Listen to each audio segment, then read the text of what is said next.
My addiction kind of started as turning 18 and going out, and my days kind of consisted of the same vicious cycle and the same nasty habits. I kind of thought that there wasn't a problem. I was naive. A part of me was convinced that I could take care of it and get it under control on my own.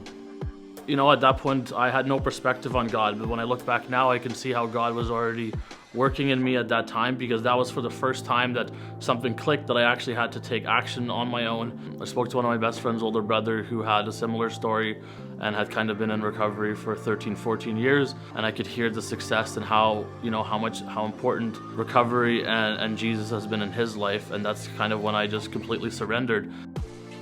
And at that point, I was willing to do anything to get clean and get sober and to restart my life. And that's kind of what led me to, fully engaged to go to a treatment center in Vancouver, which I was very reluctant to do. A good friend of mine out there who was involved with Vivid Church invited me to church one Sunday, and that's kind of when everything started to change for me.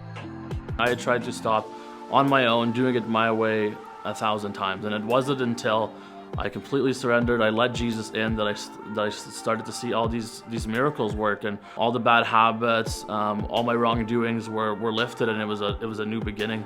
So once God gave me that strength, I needed to plug it in and use it. That resulted in doing things and making habits that I hadn't done. So I knew that the most important thing for me was to keep doing the things that I was doing out of Vancouver and continue to do those things when I moved back to Leduc. And the first thing was getting involved and connected with a church.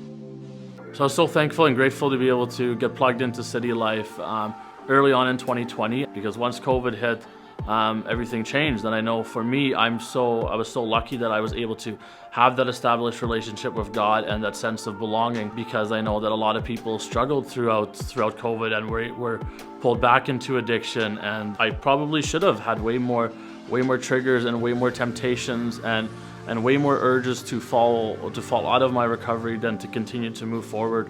And I think that's the most evidence for me that God's truly worked a miracle in me, because throughout these times and more accessibility to all those bad habits, I've just been able to constantly move forward. Because of everything Jesus has done in my life, my hope for others is that they can also get plugged into a church and really just surrender and find that strength that Jesus has instilled in the miracles that he can do.